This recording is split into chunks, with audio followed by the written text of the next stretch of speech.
Hey, what's up? It's Coach AK, and this is Impact Today, where we highlight big people doing big things and how they're making an impact on the world. This show is sponsored by Empower to Play. Empower to Play is a NGO where they use sports diplomacy and youth development to make an impact on the world and identify leaders in impoverished communities. We're super excited for this show today, as it's actually an interesting one, a personal one. And that is, we have Stephanie Poirer. Is that it? That's right? That right? And a little bit of a backstory. This story is about living your life to the fullest and taking risks. And Stephanie is a special one we have on the show. She's actually an expert professional skydiver. I mean, how many jumps have you done? I have about 2,000 skydives. Okay, 2,000 skydives. And funny thing is, instead of talking about it at some point, I'm actually going to show you what we did. Hey, good morning. What's going on, buddy? Hey, doing good. What are you about to do? I'm about to jump out of a plane. You gonna jump out of a perfectly good airplane? Exactly. Yeah, how you feeling? Nervous, excited?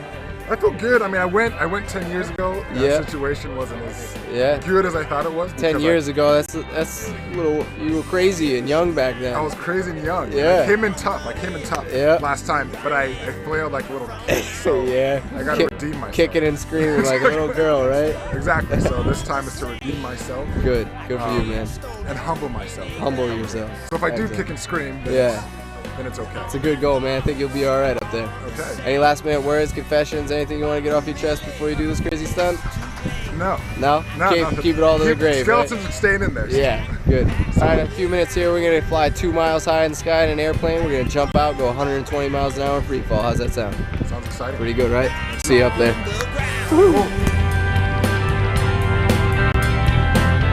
Slam on the brakes. What's in the way? Millions of people live day to day. Rich man seeks a war and takes what's rightfully yours, but all my thoughts are the same. But who really is to blame? I feel I need to get back on the ground.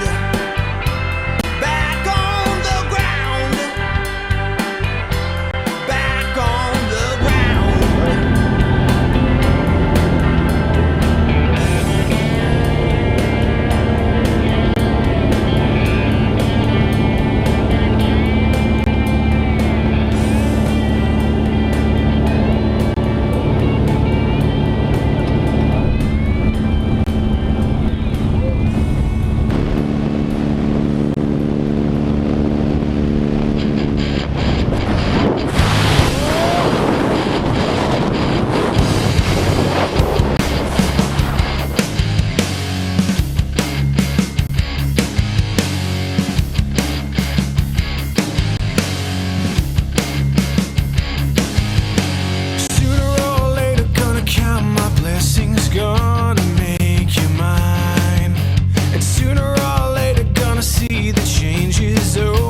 And that was even my first time skydiving. So now you were able to see kind of that experience that we're going through with skydiving, which is, I got to say, is completely worth the hype.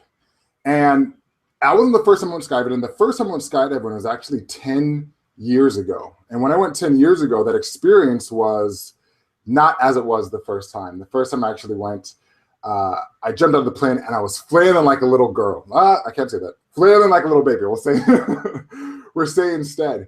And so that other experience for me was kind of a redemptive moment. And Stephanie was there to help me along the way. So Stephanie, we're gonna go to you. This episode is talking about taking risk and living life to the fullest. And you have a profession that is really about taking risks. So just tell me a little bit about you, like how long have you been skydiving? How did you get into it? Well, AK, I got into skydiving kind of just like you. I went on my first skydive and, you know, I wanted it to be different. You know, I don't really remember my first skydive at this point, but I do remember looking at the ground the whole entire time. And when I got on the ground, I was like, you know, I feel like I kind of robbed myself because I didn't take it for what it was worth.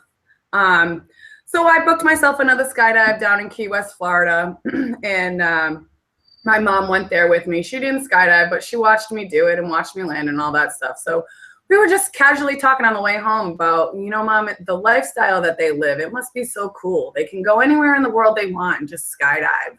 And, you know, whatever, we finish our ride home. And the next day we go out on our boat and I just see skydivers falling over us, flying their canopies, landing somewhere. I had no idea where they were going because I couldn't see them past the trees. And it was a sign for me. You know, it was that aha moment. I was like, I'm going to learn how to skydive by myself. So that way I don't miss the opportunity again. And I wanted to be in control at that point. So I just did it. I just made a decision, told myself what I was going to do, and I did it. I signed up to get my A license, and 3 days later I had 26 skydives. So Wow. A little crazy. Not many people get their license in 3 days, but I waited out a lot of weather. I had a plan. I had 2 weeks, and I was like, 2 weeks, I'm going to do this. And it rained for 8 out of the 12 days that I was there. So when push came to shove, when I just fought for what I wanted, and I was in that plane and back on the ground, in that plane, back on the ground, and running around, instructors signing all the stuff that they needed to, and I just did it. Well, I mean, so the thing is, I've gone a total of twice. You've gone a total of about 2,000. So you've done 1,000 times more jumps than I have. So you've done 2,000 jumps. Do you still get scared? Do you still get nervous when you do these?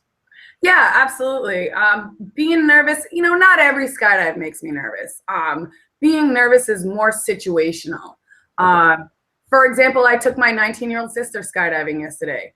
That made me nervous. You know, I don't want to have to explain to my parents if something's going wrong or what happened on that skydive if, you know, something had happened. But yeah, it's situational nervousness.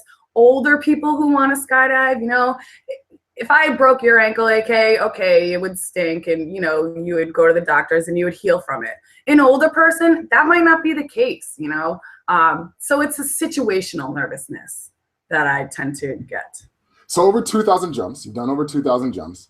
What has been the scariest situation you've been in since you've been skydiving? Well, I mean, when you first start skydiving, when the door opens, that's the scary part. For me now, though, one of the scary things that has happened to me in skydiving, one of my friends forgot to take his seatbelt off before he jumped out of the plane. We were in a different plane. The seatbelts were on a different side, and he actually rolled out of the door with his seatbelt on.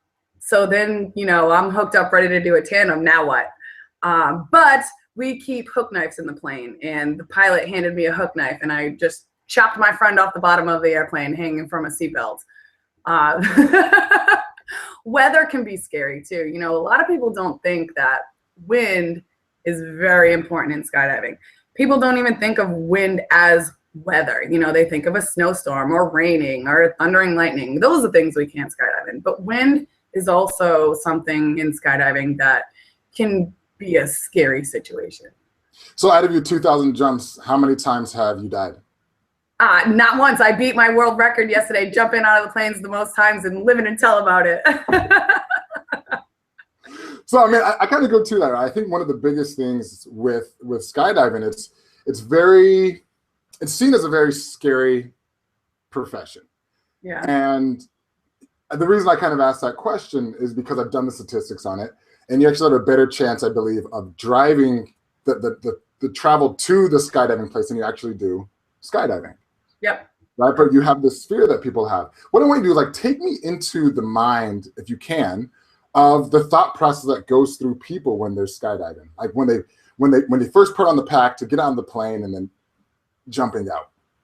Well, I think on the ground, everybody skydives for a reason, like yourself. You know, you kind of wanted to make that second skydive a different experience than your first. Everyone has their own reasons for skydiving, and I think when we're putting their gear on the ground, that's what they think about. And then the 20-minute plane ride makes them think about everything else. Oh my God, this plane is gonna, you know, fly 10,000 feet into the sky, and the door is gonna open, and I'm gonna step out of it.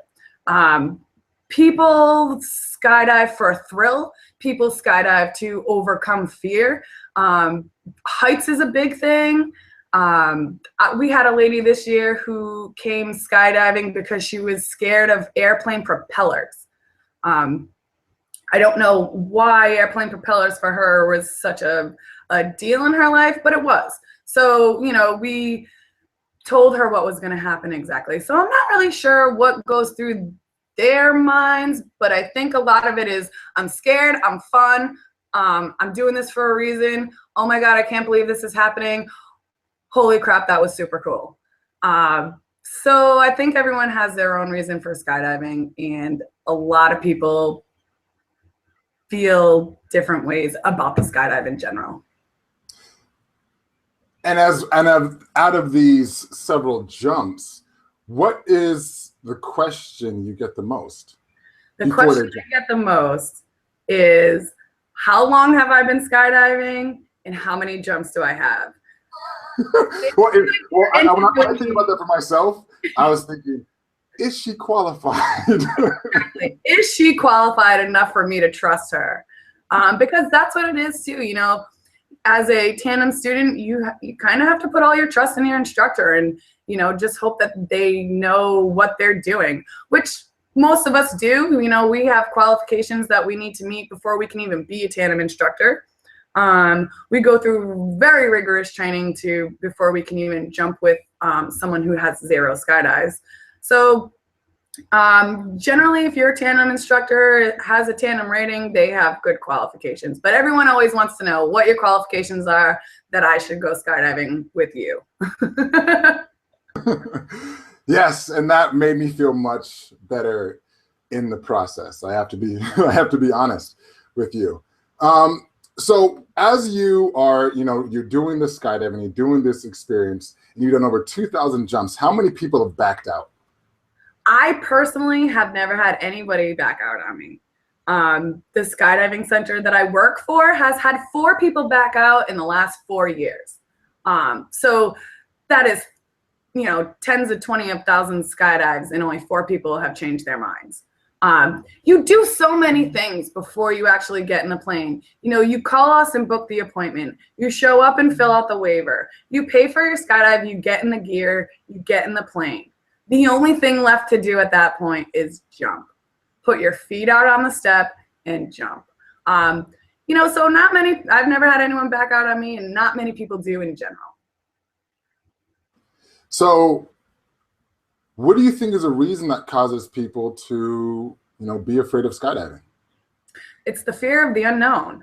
A lot of people think they're going to get that roller coaster feeling that they're uncomfortable with. I think people are scared to step out of the comfort zone, step out of the box, do something different. And once they do, they realize that skydiving is really not scary. It's so much darn fun. A lot of people, once that parachute opens, oh my God, I can't believe I did that. It was so awesome. I don't even know what I was scared of. And you kind of get right into it. And obviously we're talking about skydiving, but I think this is really a metaphor for life. It is. So much. And the fear of the unknown is a big one. Is it, am I going to take that fear of starting my own business?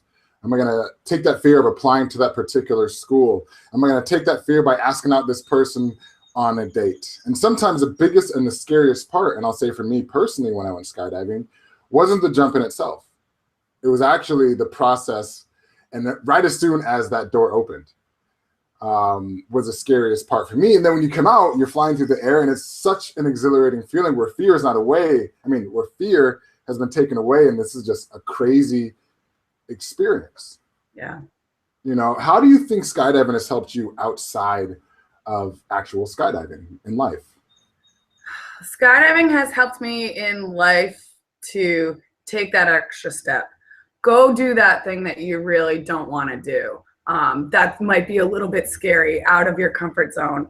I was reading a book a long time ago, and it had to do with boiling water, turning it into steam, and making that train run. So the saying is, and with boiling water comes steam, and with steam you can power a train. So taking that one more step, just push it a little bit farther, do something a little bit bigger. Have the faith in yourself, trust yourself to know that it's okay to step out of that comfort zone and do that thing that maybe you wouldn't do if you didn't just step over the edge and do it.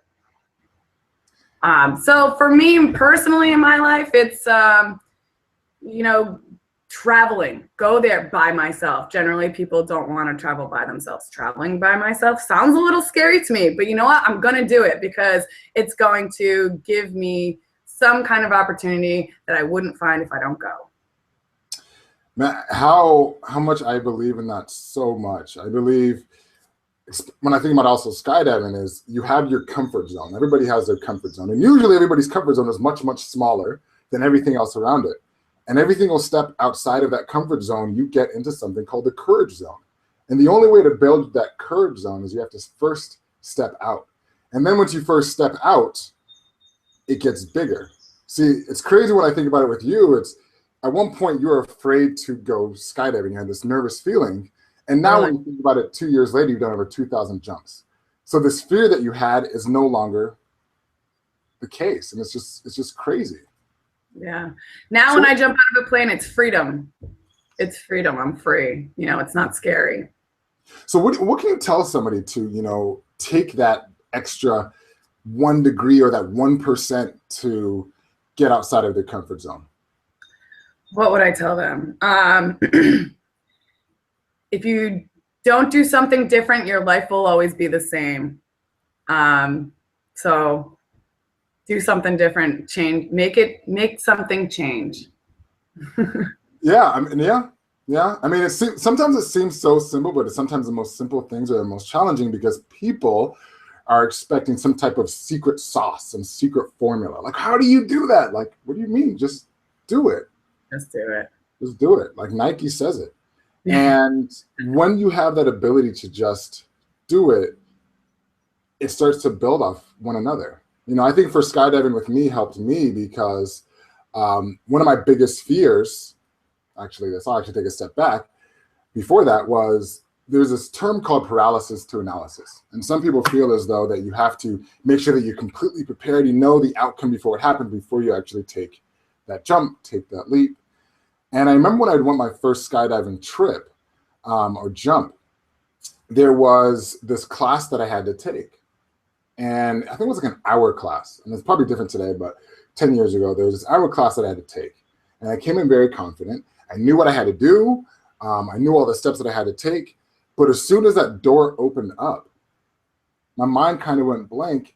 And when I jumped and I was flailing around like a little kid, I realized in that 10 seconds, I learned more about skydiving than I did if I even took a class for 2 days, because it's so much different when that door opens compared to when you actually jump out. You're going to know more about starting your business, not through getting an MBA, but actually starting your business because there's an emotional component to it. And the only way to actually know it is you actually have to do it. Right. Well, For me, the door is scary. I will agree with you. I tell all my students that. Right. I just have this fear of always missing out. I don't ever want to miss an opportunity. And whether skydiving gave that to me or not, I've always kind of been that way. My message to anyone who's thinking about skydiving, starting that business, doing that, take it that one step further and be the best you can be. And you don't know what you have, the courage you have, until you put all your effort forward. Right. Powerful words. So I mean, Stephanie, I know you jump all over the world. I mean, you're doing jumps, over 2,000 jumps. To me, you're probably like a thrill seeker. You do like, when you get out of bed, you do like a backflip, go into some, you know, grab a snake and do all that crazy stuff. Like, who is Stephanie outside of skydiving?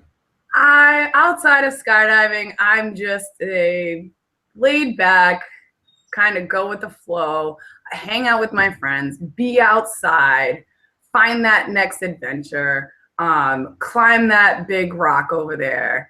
And I just like to see all the people in my world happy. And however I play a role in their life, that's how I like to be. I think that everyone takes time for granted. And the older I get, the more I realize that we have very little time in this world. So I want everyone in my life to be happy. And if I can help them do that, then I'm in it. You know? Not completely agree. I mean, to the point to say that a lot of people of us are, you know, scared of skydiving, but we never know when that last second's going to be. Yeah. You know, like, I'm not going to go skydiving because I don't want to die here. Right. And chances are it's not going to be while you're skydiving. So just add it to, you know, your bucket list. Everyone has their bucket list nowadays. Check it off. Start checking off that bucket list now, because the older you get, your bones are going to hurt more. You're going to come up with way more excuses as to why you can't do the things you always wanted to do. And in the end, excuses are just like elbows. Everybody's got one. Right. so what's next for Stephanie Poirer? What's next for me? Well, I still have, you know, the busy season ahead of me. July, August, September. We will be jumping like crazy. So I still have a long summer ahead of me in Connecticut. And then after that, I'm heading to Malaysia. I am going to skydive in Langkawi, Malaysia. And I'm imagining that it is going to be just as awesome as skydiving anywhere else. How long are you going to be there for? I'm hoping to stay there for 5 months. I mean, that plan might change a little bit, but I plan on spending the whole winter in the Malaysia summer. I like snow sometimes, but I think this year I can probably do without it. Can't we all sometimes? Right. Coming in from Connecticut. So, no, Stephen, I really appreciate you, you know, being on the show. Not only being on the show, but, you know, going skydiving. You know, we went skydiving together. It was an amazing experience. And to me, that experience changed me. Especially going 10 years without going skydiving and going again with you. It was a fear or something, kind of like a bucket list that I needed to make up for myself. You know, I think our skydive, you were very humbled. And your video shows that, you know, that you are a confident person. And I could tell, you know, just by talking to you and the way that you're acting. But there is a moment where in that skydive, you were like, I'm humbled right now, and this is just peace. I saw it on your face. I knew it was your thing. So thank you for skydiving with me, because I had a blast. I thought it was a fantastic skydive, and I remember it was a little chilly, but we had a blast. I had a lot of fun skydiving with you. And the only thing that happened was, in that video, I don't know if anybody saw the ending. It just kind of just like, oh, hit the ground, we're on the floor. It was a fun little tumble that we had. Like when we were going down towards the ground, I was supposed to put my feet up. Stuff that you think that's going to happen, but when you actually do it, it's much different.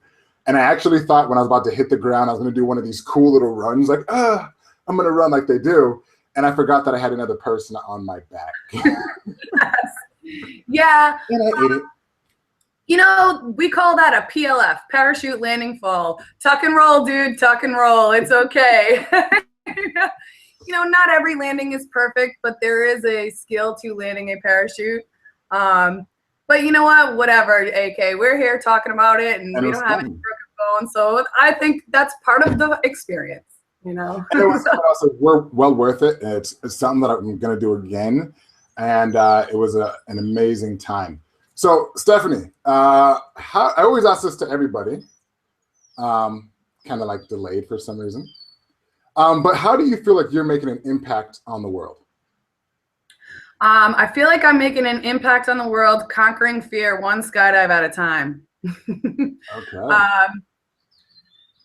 Just letting people know that if you think it's something you can't do, yes, you can. And I think courage and determination will make a better world for everybody. Okay.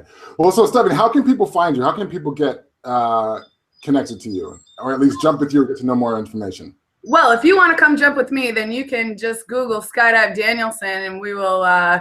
You can book a skydive there. If you want to get in touch with me personally, I am on Instagram and Facebook. I am Stephanie Flyholic on Instagram and Stephanie Poirer on Facebook. Or come out to Skydive Danielson and skydive with me. That's the best bet. Sounds good. Well, thank you, Stephanie, so much for being on the show. Super excited. And next week we have James Venna, a big global strategist, talking about entrepreneurship. But today, this is hosted by Empower to Play, where we do sports diplomacy. And this is Impact Today, where we highlight big people doing big things. Until next time. Awesome. Thank you so much, Coach AK. I had a blast. Thank you. Thank you. Thank you.